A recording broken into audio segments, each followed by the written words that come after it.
কৃষ্ণ পৰম শ্ৰদ্ধাৰ ভাৱমস্ত আৰু আমাৰ শ্ৰদ্ধাৰ আজি ব্যাখ্যাকাৰ গগৈ বাপজনা জয় জয়তে আমি আপোনাৰ চৰণলৈ ফুলবাৰীবাসীৰ হৈ আন্তৰিক শ্ৰদ্ধাৰ সেৱা জ্ঞাপন কৰিছোঁ। আমি এই পাঠৰ মাজতে এটা কথা অকণমান বুজিব বিচাৰিছোঁ যে এয়া কৃষ্ণৰ শেষ লীলা, কাৰণ বংশ সংহাৰ কৰি তেওঁ বৈকুণ্ঠলৈ গুচি যাব। কোৱা হৈছে কৃষ্ণস্থ স্বয়ং ভগৱান, কৃষ্ণ স্বয়ং ভগৱান। এতিয়া ব্ৰহ্ম, আত্মা, পৰমাত্মা আৰু ভগৱান একেই এক কৃষ্ণ তত্ত্বনে? যদি একেই এক ঈশ কৃষ্ণ তত্ত্ব হয়, তেতিয়াহ'লে এইকেইটাৰ মাজত গুণগত পাৰ্থক্য কি, এই কথাষাৰ অকণমান বুজাই ক'বৰ কাৰণে আমি আহ্বান জনাইছোঁ। আমাৰ জানিব মন গৈছে। কৃষ্ণ কৃষ্ণ ৰাম জ্ঞানী গণে দুখে ইন্দ্ৰিয় কদমী কাম ক্ৰোধ মোহিনী যিটো ব্ৰহ্মপদ পাৱৈ প্ৰভু পুনু তাহাৰো আছে বিঘিনি।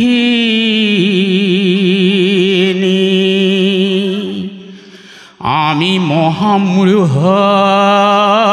গৃহবাসী সুখে সংলয়া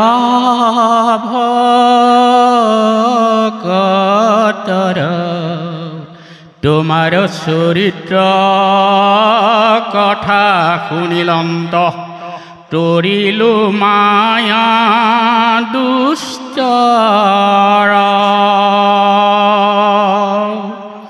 তজু পাদ পদ্ম হৃদয়ে ধৰিয়া গাইব গুণ নাম গীত।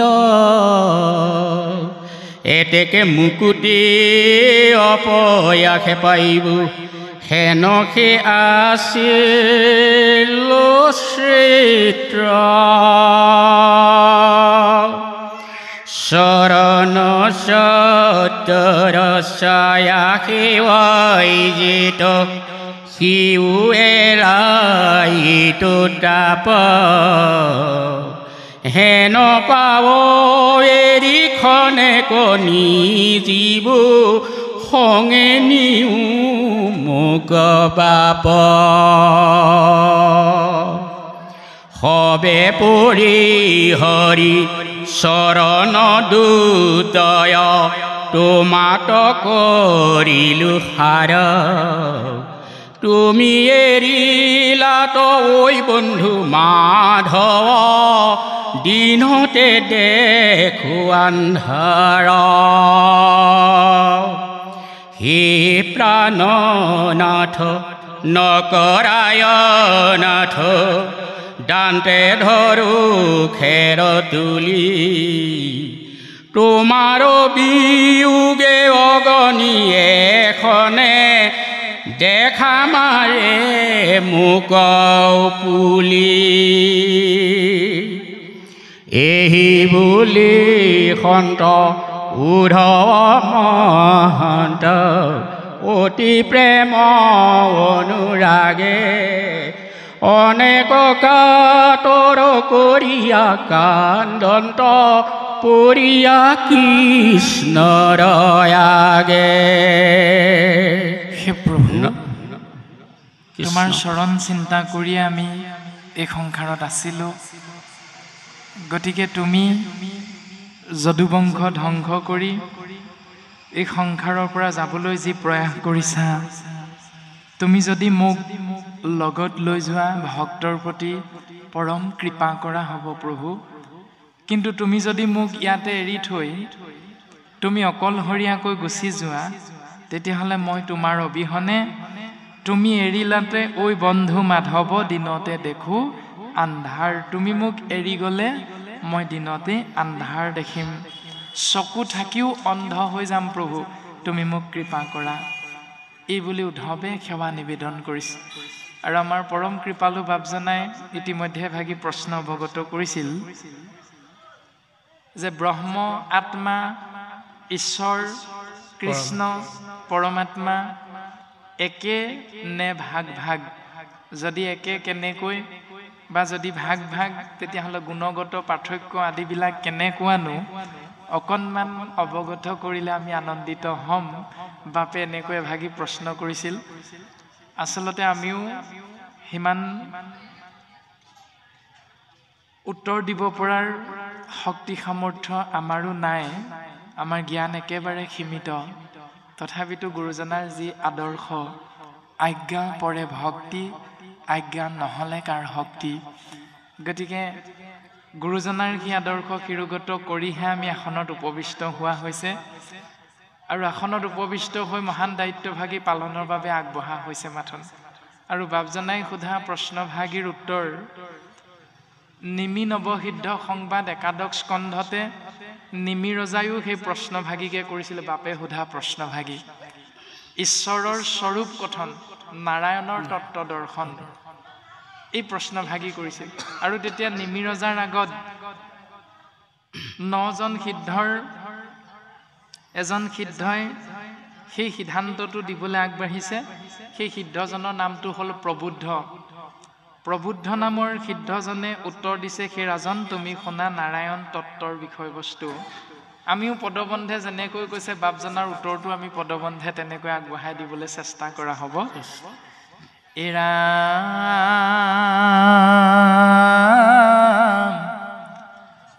শুনিয়া প্ৰবুদ্ধে পাছে দিলন্ত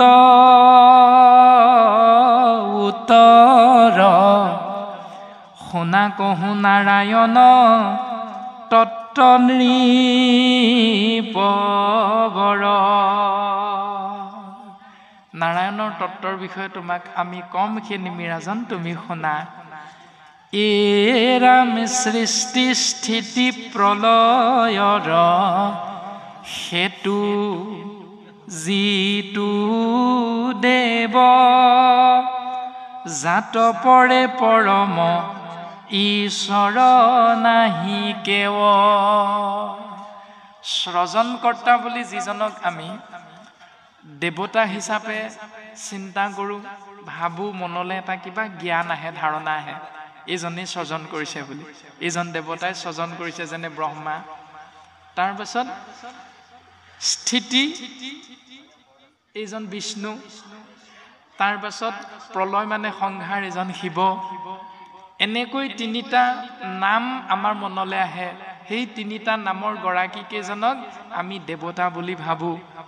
সৃষ্টি স্থিতি প্ৰলয়ৰ হেতু যিটো দেৱ, জাত পৰে পৰম ঈশ্বৰ নাহি কেৱ, যাৰ বাহিৰে আমাৰ গুণগত মানদণ্ড হিচাপে আমি গুণৰ ইচ্ছাই বুজে যাৰ যেন মতি।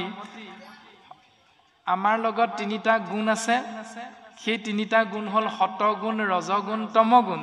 সেই তিনিটা গুণৰ প্ৰাধান্যতা অনুসাৰে আমি ব্ৰহ্মাক সৃষ্টিকৰ ঈশ্বৰ বুলি ভাবোঁ, বিষ্ণুক পালনকৰ্তা হিচাপে ঈশ্বৰ বুলি ভাবোঁ, আৰু শিৱক সংহাৰকৰ্তা হিচাপে আমি ঈশ্বৰ বুলি এনেকৈ ভাগ ভাগকৈ হয়তো মানি চলা কিছুমান নীতি আদৰ্শ আমাৰ সমাজত আছে।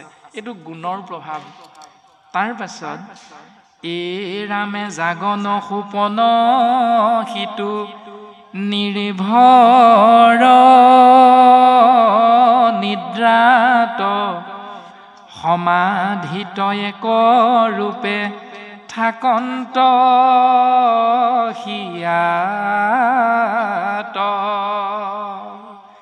আমি চকুকেইটা মেলি ভাবি থকা মুহূৰ্তত যিজন দেৱতাৰ এটা ৰূপ চকুকেইটাই চাবৰ বাবে, দৰ্শন কৰিবৰ বাবে সদায় চিন্তা কৰি থাকোঁ, তাৰ পাছত সপোনতো যিজনৰ কথা ভাবি ভাবি আমি টোপনি যাওঁ, জাগন সোপন সিটো নিৰ্ভৰ নিদ্ৰাত, যাৰ কথা যাৰ ৰূপ চিন্তা কৰি কৰি আমি সাৰ পাওঁ, শুবলৈ চেষ্টা কৰোঁ, শৰীৰটোক জিৰণি দিওঁ, সেই সকলো সময়তে সমাধিত থাকিলেও এক ৰূপে থাকন্ত সাক্ষাৎ। তেওঁ কিন্তু এটা ৰূপতে সাক্ষাৎ প্ৰকাশমান হৈ থাকে ভাবিছো আমি তিনিটা ৰূপত কিন্তু তেওঁ প্ৰকৃততে এটা ৰূপতে থাকে একে ঠাইতে থাকে এই ৰামে সচেতন কৰা একাদশ ইন্দ্ৰিয়ক জীৱক ভুন জান্ত নানাবিধ বিষয়ক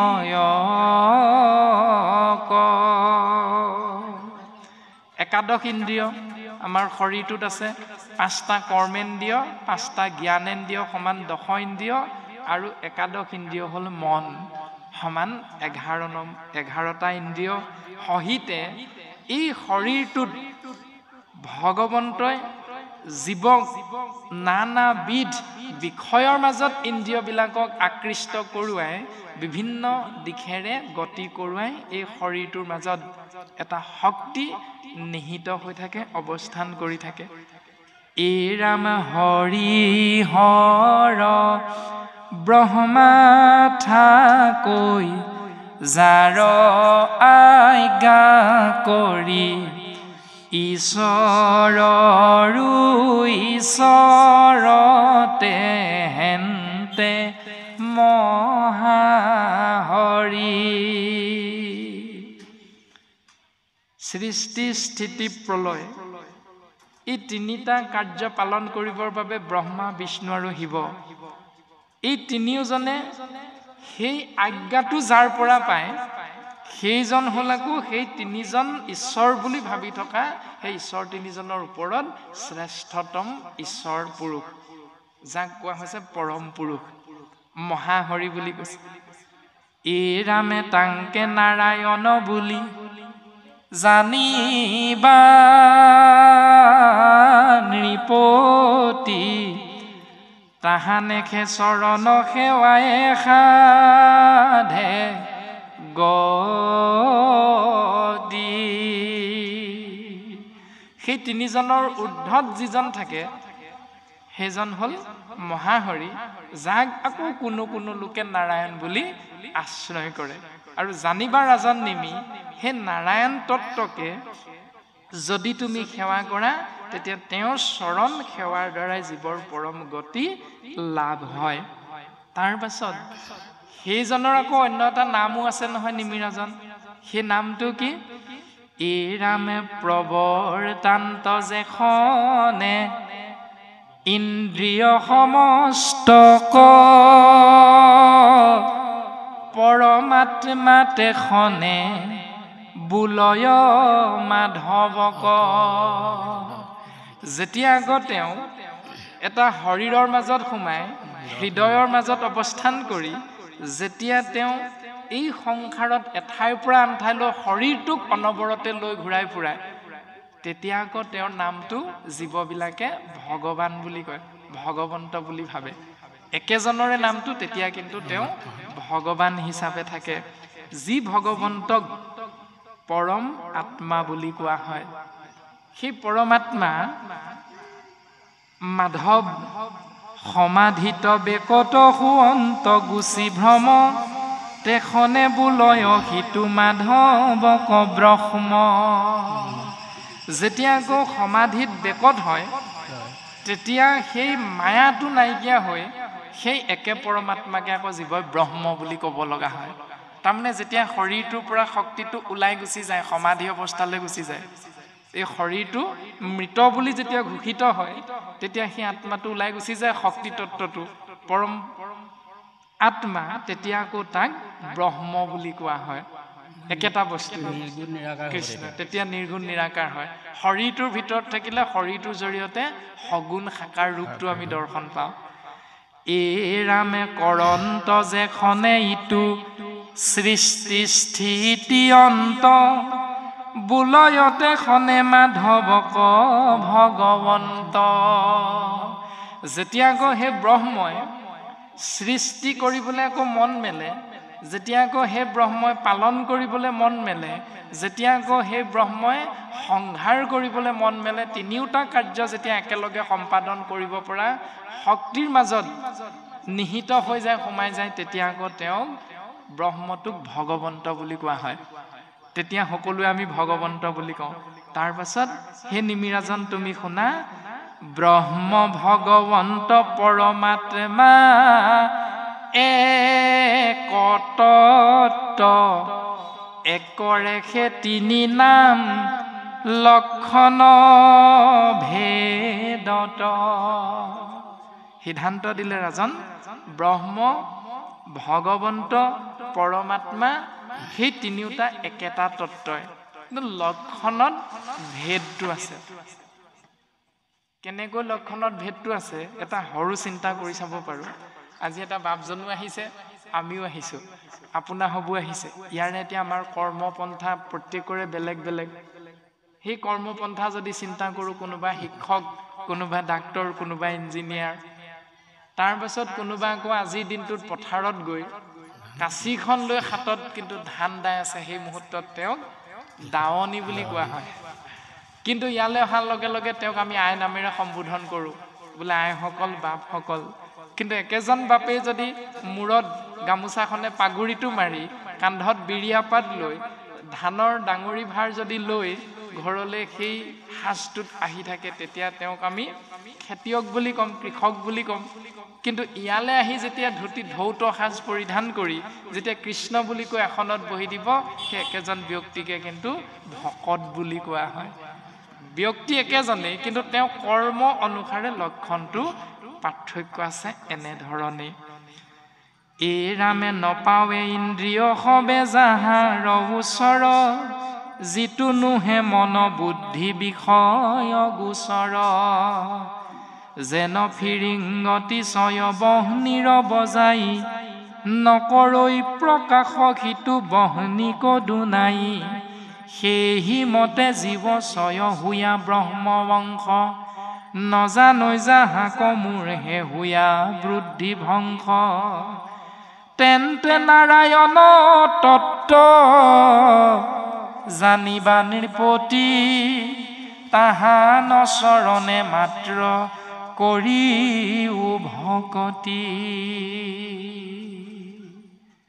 এনেকৈ নিমি ৰজাৰ আগত প্ৰবুদ্ধ নামৰ সিদ্ধজনে বাপজনাই সোধা প্ৰশ্নভাগীৰ উত্তৰটো আমাক প্ৰকাশ কৰিলে আমিও পদবন্ধে মাত্ৰ আংশিক কথাকেইটা প্ৰকাশ কৰি দিয়া হৈছে নিজ কৃপা গুণে আপোনা হবে আমাক এক কণিকা কৃপা বৰ্ষণ কৰিব আমি সেৱা নিবেদন কৰা হৈছে পুনৰ কৃষ্ণ উদ্ধৱ সংবাদৰ পদবন্ধে কি কব কৃষ্ণ উদ্ধৱ সংবাদ নিগদতে হুক কথা অনন্তৰে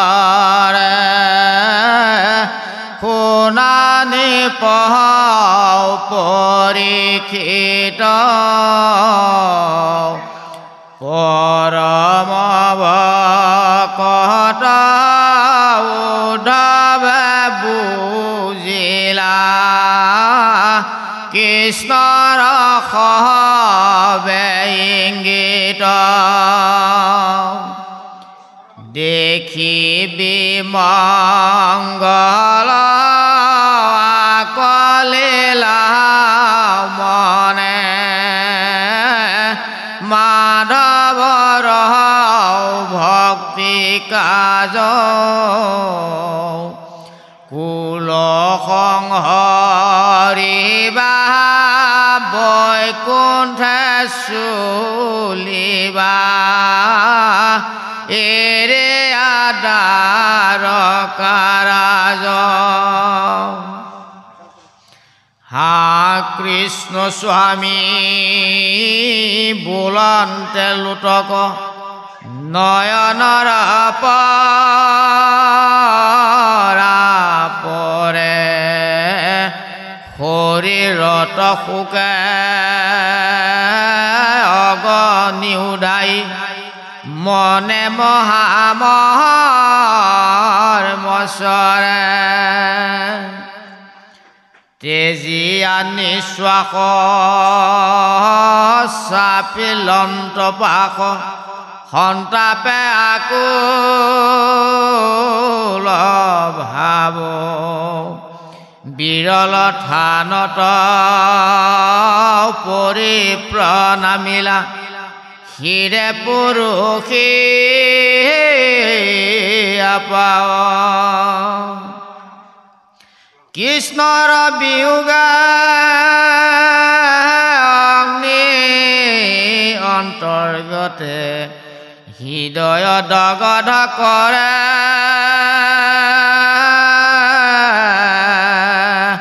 শোকে মকমকি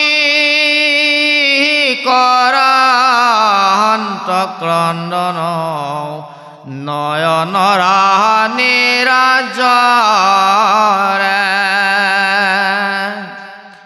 কতক্ষণে আখি মুখ মুচি পাছে উঠিলা নমায়া মাথ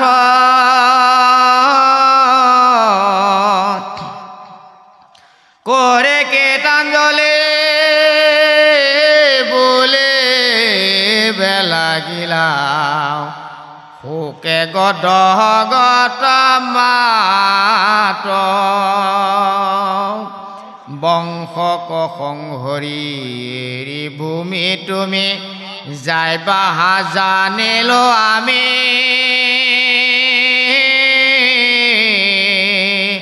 ৰেখে খাপ বাপ ব্যৰ্থ নকৰিলা সিহেতু জগত স্বামী ৰামে তোমাৰ চৰণ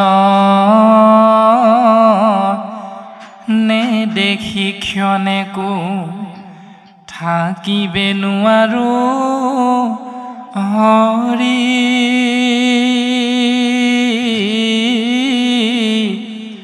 তুমি এৰিলা তো চাৰি প্ৰাণ প্ৰভু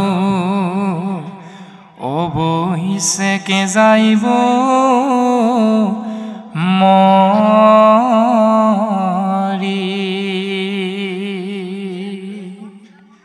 নিগদতি শোক কথা অনন্তৰে শুনা নৃপ পৰীক্ষিত শোকগুৰুৱে ৰজা পৰীক্ষিতৰ আগত প্ৰকাশ কৰিছে সেই ৰাজন পৰীক্ষিত তুমি শুনাচোন সি যে প্ৰভাস তীৰ্থলৈ গুচি গ'ল তাৰ পাছত ভগৱন্ত পুৰুষে ব্যাধৰ হৰত হৰবিদ্ধ হ'ল তাৰ পাছত ভগৱন্ত পুৰুষক বিচাৰি বিচাৰি তেৰাৰ পৰম বান্ধৱ উদ্ধৱে অশ্বত্থ বৃক্ষৰ তলত গৈ ভগৱন্ত বস্তুক দৰ্শন পাইছে আৰু ভগৱন্ত বস্তুক দৰ্শন পাই মহাভক্ত উদ্ধৱে ভগৱন্তৰ চৰণ কমলত পৰি বাগৰি বাগৰি কান্দিছে মাথোন কান্দিছে যে হে কৃষ্ণ স্বামী বোলন্তে লোতক নয়নৰ পৰা পৰে শৰীৰত শোকে অগনি উধাই মনে মহামৰ্মস্বৰে তেজীয়া নিশ্বাস চাপিলন্ত পাশ সন্তাপে আকুল ভাৱ বিৰল থানত পৰি প্ৰণামিলা শিৰে পৰখীয়া পাওঁ হে প্ৰভু এই বুলি কান্দি কান্দি সেই বিৰল স্থান যি স্থানত কেৱল পৰম সত্য বস্তু কৃষ্ণ তত্ত্ব প্ৰকাশমান হৈ আছে অশ্বত্থ বৃক্ষৰ তলত মহাভক্ত উদ্ধৱে গৈ ভগৱন্তক দৰ্শন কৰি ভগৱন্তৰ চৰণত শিৰ থৈ সেৱা নিবেদন কৰিছে কান্দি কান্দি যে হে প্ৰভু কৃষ্ণৰ বিয়োগে অগ্নি অন্তৰ্গতে হৃদয় দগধ কৰে শোকে মকমকি কৰন্ত ক্ৰন্দন নয়নৰ নিৰজৰে উদ্ধৱে কান্দিছে পদে কৈছে কৃষ্ণৰ বিয়োগে কাৰ আগত কৈছে শোকদেৱে পৰীক্ষিত ৰাজাৰ আগত কৈছে সেই ৰাজন পৰীক্ষিত উদ্ধৱে কৃষ্ণক দৰ্শন পায় কৃষ্ণৰ বিয়োগত দুখত উদ্ধৱে কান্দিছে চকুৰ পৰা চকু পানী বৈ আহিছে কৰি কৃতাঞ্জলি বুলিবে লাগিলা শোকে গদ গদ মাত তাৰ পাছত কৃতাঞ্জলি সেৱা নিবেদন কৰি মহাভক্ত উদ্ধৱে ভগৱন্তৰ চৰণত সেৱা নিবেদন কৰিছে হে প্ৰভু মই বুজি পাইছোঁ বংশক সংহাৰ কৰিলা তুমি এই ভূমি এৰি তুমি যে অতি সোনকালে স্বধাম বৈকুণ্ঠলৈ যাবাগৈ প্ৰভু ঋষি সাপ তুমি ব্যৰ্থ কৰিব পাৰিলাহেঁতেন, কিন্তু তুমি ঋষিৰ অভিশাপ ব্যৰ্থ নকৰিলা প্ৰভু। আমি ইতিমধ্যে দৰ্শন পাইছোঁ আমি ইতিমধ্যে বুজিব পাৰিছোঁ তুমি স্বধাম বৈকুণ্ঠলৈ প্ৰত্যাগমন কৰিবা। কিন্তু হে প্ৰভু, তোমাৰ চৰণ নেদেখি ক্ষণেকো থাকিবে নোৱাৰো হৰি। তুমি এৰিলাত চাৰি প্ৰাণ প্ৰভু অৱশ্যেকে যাইব মৰি। তুমি যদি আমাক এৰি থৈ যোৱা আমাৰ কি অৱস্থা হ'ব প্ৰভু? তুমি এই ধৰাধামতে থাকিব নোৱাৰানে প্ৰভু? যদি তুমি এই ধৰাধাম এৰি যাবই লাগে প্ৰভু, তেতিয়াহ'লে তুমি আমাক এটি কৃপা কৰা, আমাকো তোমাৰ লগতে লৈ যোৱা প্ৰভু।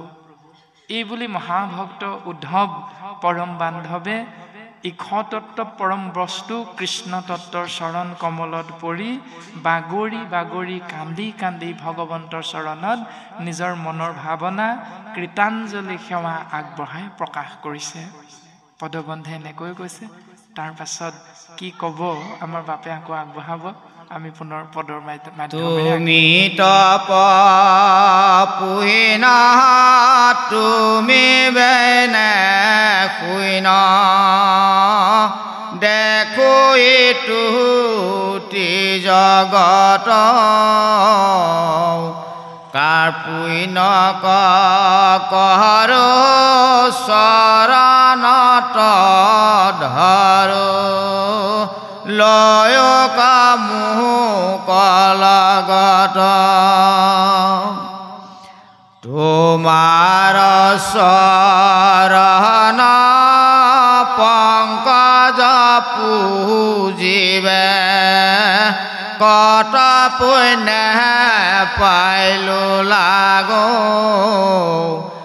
বাপ জগন্নাথ নকৰায় নাথ ভকত তুমি ত্যাগ সম্যকে অৰ্মিত তোমাৰ চৰিত্ৰ শুনে মাত যিটো নৰে পায়া প্ৰেম ভাৱ নেৰত্য জোপাব বিষয় কুপৰিহৰে ৰাম শয়নে ভোজনে স্নান গুপ্তস্থানে সদা সেৱা কৰো আমি তোমাক নেদেখি ৰাখে প্ৰাণ প্ৰভু কিমতে বৰ্তিব স্বামী। হে প্ৰভু, তোমাৰ চৰণ পংকজ সেৱা কৰাৰ পৰম সৌভাগ্য হৈছিল আমাৰ। হে জগন্নাথ, জগতৰ নাথ, হে বাপ, তুমি ভকতৰ প্ৰতি অন্যায় নকৰিবা প্ৰভু। সম্যকে অমৃত তোমাৰ চৰিত্ৰ শুনে মাত্ৰ যিটো নৰে। অকণমান সময়ৰ বাবে যিজনে সৌভাগ্যৱন্ত হয় তেওঁৰ প্ৰতি তোমাৰ পৰম কৃপা বৰিখন হয়। পায়া প্ৰেম ভাৱ নেৰৈত জোপাও বিষয়কো পৰিহৰে। বিষয়ক ত্যাগ কৰি এক ক্ষণিকৰ বাবে যিজনে তোমাৰ গুঞ্জক লীলা চৰিত্ৰ শুনাৰ সৌভাগ্যৱন্ত হয়, সেই প্ৰভু সেই মুহূৰ্ততে যদি সেই শৰীৰধাৰী জীৱাত্মাই এই সংসাৰ এৰিব লগা হয়, তেতিয়াহ'লে তেৰাতকৈ আৰু সৌভাগ্যৱন্ত দ্বিতীয় এজন নাই। প্ৰভু, তোমাৰ চৰণ মই চিন্তা কৰিছিলোঁ, কেতিয়া কেতিয়া জানানে? শয়নে আমি যেতিয়া শৰীৰটো বিচনাত আৰাম দিবৰ বাবে এৰি দিওঁ, তেতিয়াও মই তোমাৰ নাম আশ্ৰয় কৰিহে প্ৰভু শয়ন কৰোঁ। ভোজনে যেতিয়া মই শৰীৰটোত শক্তি দিবৰ বাবে আহাৰ গ্ৰহণ কৰোঁ, সেই আহাৰ গ্ৰহণ কৰাৰ মুহূৰ্তটো তোমাৰ নাম আশ্ৰয় নকৰাকৈ প্ৰভু মই কোনোদিন আহাৰ গ্ৰহণ কৰা নাই। স্নানে যেতিয়া শৰীৰটোৰ শুদ্ধিকৰণৰ বাবে মই স্নান কৰোঁ, তেতিয়া সেই মুহূৰ্তটো মই কেৱল তোমাৰ নাম আশ্ৰয় কৰিহে প্ৰভু মই শৰীৰটোক সচিতা দিওঁ, শুদ্ধ ৰূপটো দিবলৈ চেষ্টা কৰোঁ। গোপ্যস্থানে তাৰ পাছত মই যেতিয়া গুৰু সেৱা কৰোঁ, সেই গোপনীয় স্থানতো মই তোমাকেই ভাবোঁ। ৩৩ কোটি দেৱ দেৱতাৰ কাৰো কথা মই চিন্তা নকৰোঁ তোমাৰ বাহিৰে প্ৰভু। হৃদয়ৰ নিভৃত কোণত অৰ্থাৎ কায় বাক্য মন এক কৰি চিত্ৰৰ জৰিয়তে মই কেৱল তোমাৰ চৰণহে চিন্তা কৰোঁ প্ৰভু। কিন্তু এনেকৈ সদা তোমাৰ চৰণ চিন্তা কৰি থকাৰ পাছতো তোমাক নেদেখি ৰাখি প্ৰাণ প্ৰভু কি মতে বৰ্তিব স্বামী। তোমাক যদি মই এতিয়া নেদেখোঁ, তুমি যদি মোক এৰি গুচি যোৱা, এই সংসাৰত মই কেনেকৈ থাকিম প্ৰভু? তুমি মোক কৃপা কৰা। এই বুলি মহাভক্ত উদ্ধৱে সেৱা নিবেদন কৰিছে। যেতিয়া মহাভক্ত উদ্ধৱে কান্দিছে যে হে প্ৰভু, তুমি যদি যোৱা হয় মোক লগত লৈ যোৱা, আৰু যদি তুমি মোক লগত লৈ নোযোৱা তেতিয়াহ'লে তুমি মোৰ লগতে এই সংসাৰত থাকা। এই বুলি কৈ কৈ যেতিয়া উদ্ধৱে কান্দিছে, মাথোন কান্দিছে, তেতিয়া ভগৱন্ত পুৰুষে ভকতৰ দুখ দেখি ভগৱন্ত ভৈলন্ত নেত্ৰ সজল, অসন্তোষে কিছু চপৰাইলা মাথ, সংকোচ মুখ কমল। ভকতৰ দুখ দেখি ভগৱন্তয়ো কান্দিছে, আৰু কান্দি কান্দি মহাভক্ত উদ্ধৱক কিছু উপদেশ দিবলৈ চেষ্টা কৰিছে। আৰু বৰ্তমান পদবন্ধে আমাক এনেধৰণে প্ৰকাশ কৰি কৃপালু গুৰুজন বস্তুৱে আমি কলিৰ মনুষ্য শ্ৰেষ্ঠতম জীৱৰ প্ৰতি উপদেশ প্ৰদান কৰিবলৈ আগবাঢ়িছে। হেৰা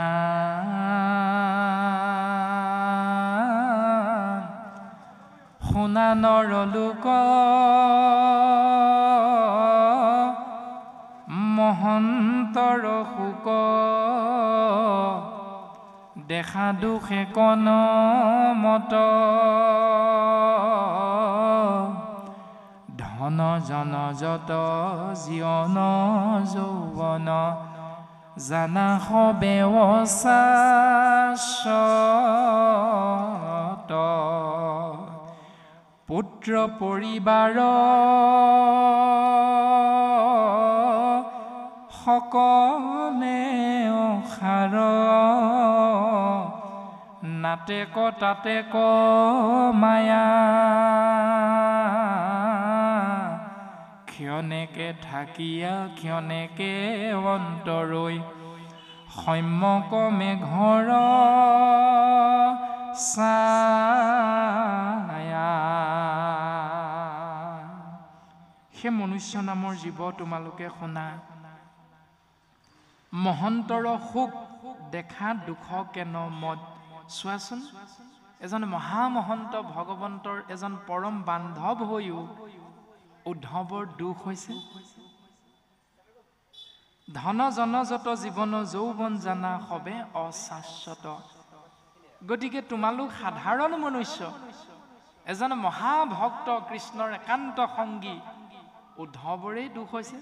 তেনে ক্ষেত্ৰত সেই মনুষ্য নামৰ জীৱ তোমালোকে মোৰ ধন আছে, মই ধনী, এই বুলি কৈ অহংকাৰ কৰাৰ কোনো লাভ নাই।